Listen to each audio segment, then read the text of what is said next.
Okay, well, it is a beautiful day for a video. It's overcast here in Southern California, where I'm located, and I've done a lot of comparisons of Landcruisers, but mostly the more modern ones, like a 200 versus a 100, or a 570 Lexus versus a 200, or 100 series Landcruiser versus a LX470.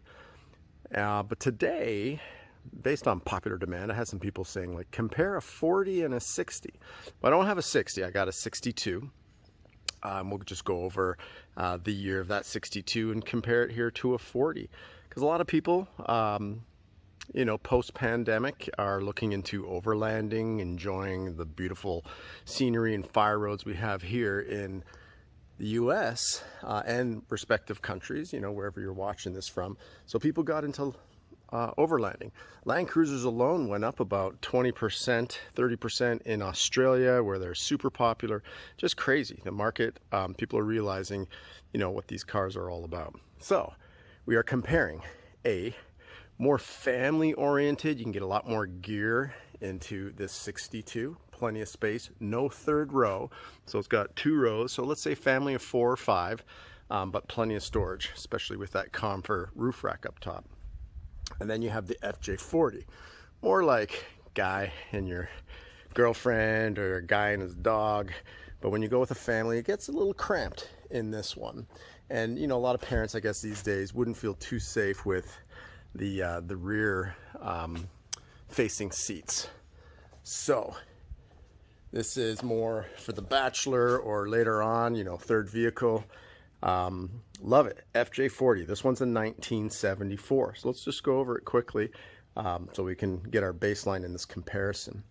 This FJ40 is a 1974. So it was the last year they had that original engine, the 155, the 1F engine as it's known. In 1975, they came out with the 2F engine, which went into the first production series of the FJ60 and went all the way until 88 when they went into we switched to fuel injection. So that's one comparison right off the bat. If you get an FJ62, you're going to have fuel injection. So no carburetor, you're not going to smell fuel. Because let's face it, whenever you have a carburetor, no matter what car, American, Japanese, you are going to smell gas. I like it, kind of the outdoors, a bit of a gassy smell, cool, but people like that fuel injection. If you're crawling too, if you're doing a lot of off-road, if you're going uphill, fuel injection obviously is better, has its benefits.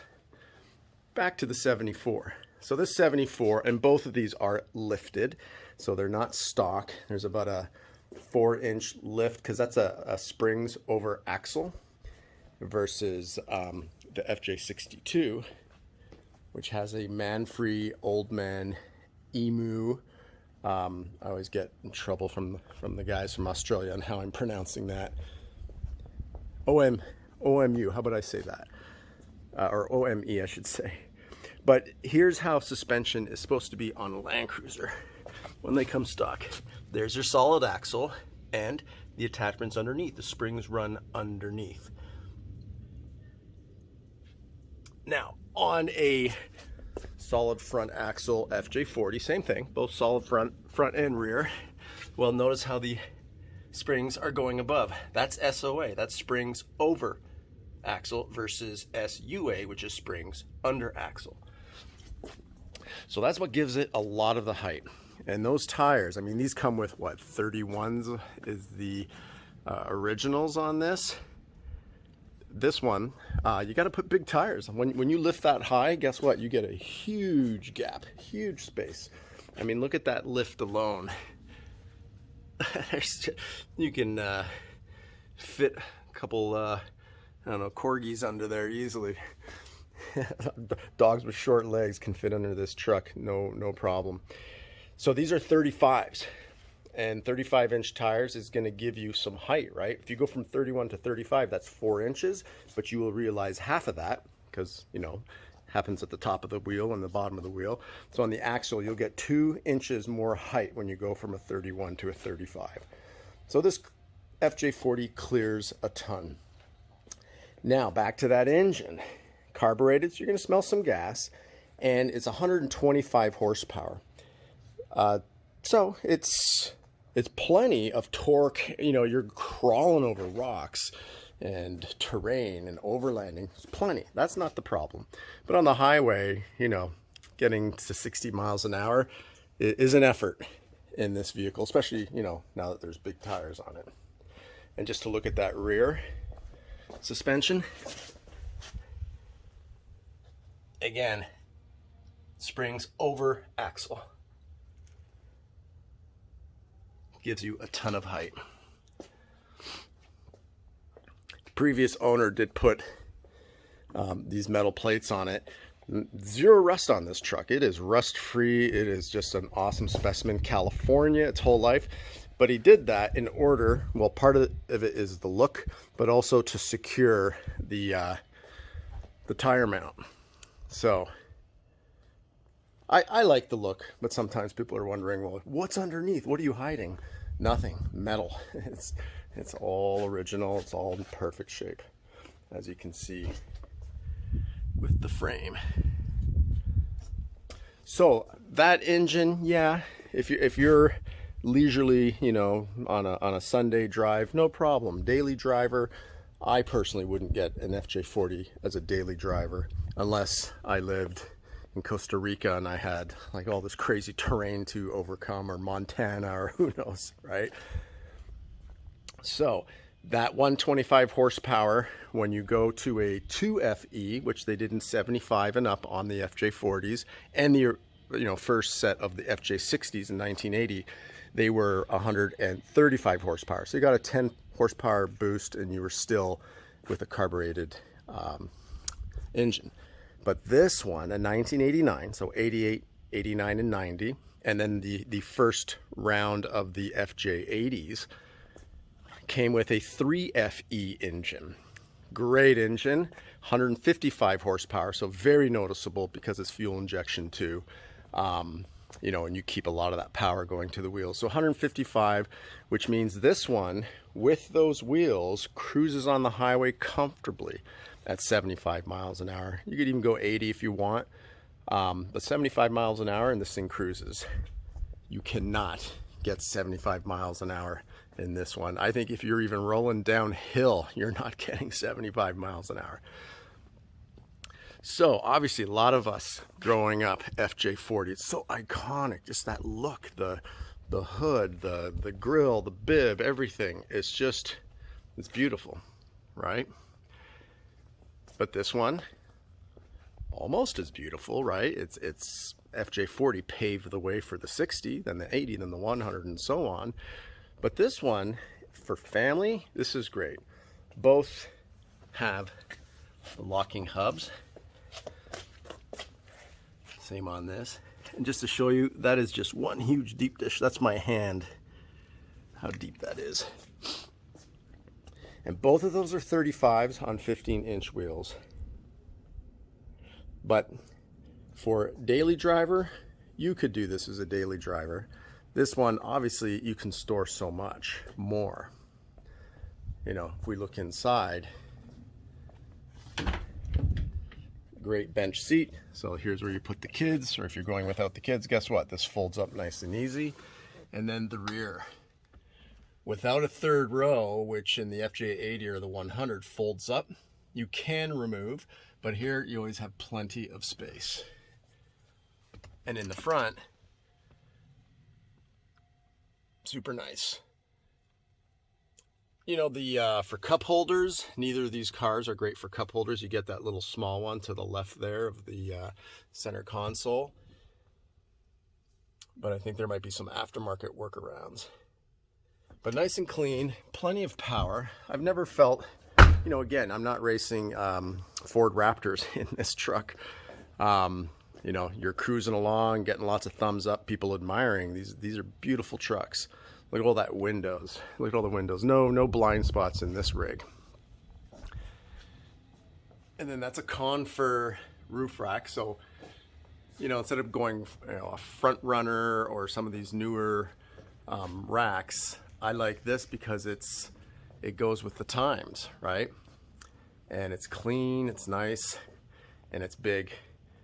a little bit of retrofitting to put on the hijack lift. That's some Smitty built, which had to be cut to fit. Smitty built puts out a nice holder, but that's you know, where that attaches, that's easy to go on a Jeep, but when you're talking about an older and bigger roof rack from a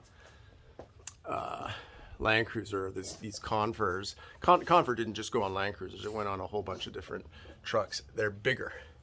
From here to here, a lot bigger. The Jeeps are smaller, and that Smitty built is built for smaller versus this, so you just got to do some retrofitting. And same thing, I think this is a Smitty built. It was a little bit easier to put on. Solid, it's not moving at all.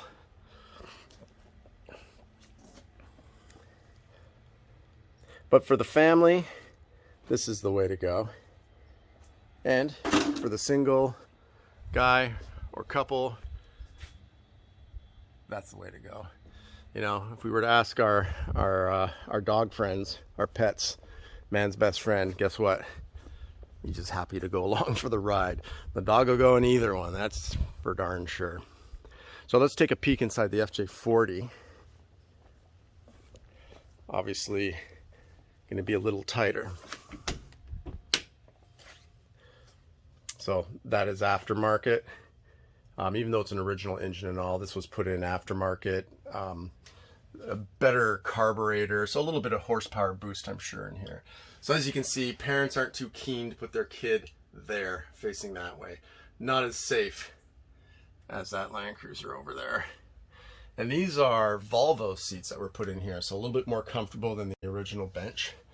But as you can see, you know, seating, I took one of them out on that side.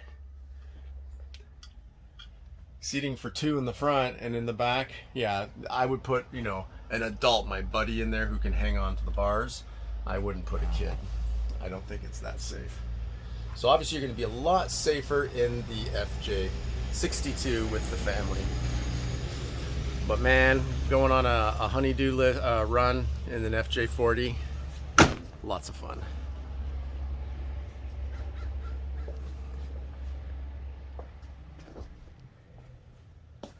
And those wheels, those swampers on this, not only are they 35s and big, they're 14.5, so those are extra wide. And I wouldn't do, you know, this spacing coming out, I wouldn't do that on any other truck, but on a FJ40 Landcruiser, it just looks right, because you kind of get the, like if you look at the front, I call it the steps. You go down, out, and then down. I think that looks great. On the Landcruiser, the rear wheels are always inset a bit. So believe it or not, this one on the back, it has a spacer, a 1.5-inch spacer. So you can see how that becomes a lot more flush and clean. Because whenever you go up with a lift, you want to go out for better stability. But the fronts already stick out. So did not need to do any spacers on the front. Those just stay as is. And yes, 35s on the FJ60 or the 60 series, whether it's a 60 or 62, because it's the same suspension. You know, well, original same suspension, and you put the same aftermarket Old Man Emu on there with Manfrey anti-inversion shackles, reverse shackles. You are going to get rub. 35s, you get rub when you turn. The tire actually can clip the leaf springs. So, and as you can see, that rear tire is, there you go, right there. It's a little bit more flush. Otherwise, if you don't put that spacer, they're inset and they don't really match the front as well.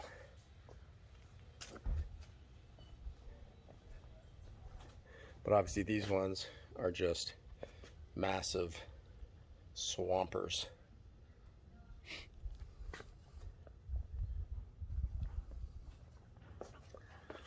So if I was to be asked which one do I prefer, I like them both for totally different reasons, right? The FJ40, just iconic, great, and fun. And the FJ60 or 62, it's, you know, Landcruiser meets SUV. So yes, there was the 55 before this, and this, believe it or not, that 70, we never got it here in the US market. So anybody who's watching this from South America or Australia or other parts of the world, you guys are lucky. You got the 70 series, and I think I'll import one at one point, because here in the US we can start importing when they're 25 years old. So just quickly, if you subscribe to my channel, I do a lot of reviews on Landcruisers. So that white one is a 100 series. I compare that to a Lexus, to a 200 series, and I even compare the 100 and the 62. Kind of like what I'm doing here, but bumping up to 1 year newer. And then I post videos on this. This is an FJ40, obviously very modified. It has a Vortec 300 horsepower engine in it, and this thing is just so much fun. So this, I actually compared this one, a V8, to that inline six, 155 Landcruiser engine, and it is a different experience. Absolutely, this one's got plenty of power. So definitely tune into the station and check out that video and other comparisons, because who knows, you might be in the market for either a 100 series, which is V8, and compare it to a 60 or 62, which is the inline six. And in that respect, you'd be comparing 155 horsepower, which again, when I drive this truck, I know I'm not racing anybody. I know I'm just out there to enjoy the drive. That white 100 over there, it's a 2006, the last 2 years of that production, and that one has 275 horsepower. The ones before that, so from 98 to 2005, they're 230, and then they did a 5 horsepower bump, I think in 2002 or 3 to 235. All right, what else? I just kind of wing it when I do these videos. They made a ton of these, lots of FJ40s, lots of the 60. I think in the 80 series they made about 100,000, and in the 100 series about 100,000. But sadly, at the time of filming this video, there's talk that the 300 will not make it to the US market. It'll come here as a Lexus model 570 or whatever they'll call it. But if I was a betting man, I'm sure they will be back within a few years, realizing that error, that the flagship, what put Toyota on the market, on the map, I should say, and a huge company, was the FJ40. That's what got them to the US, and that's what started it all.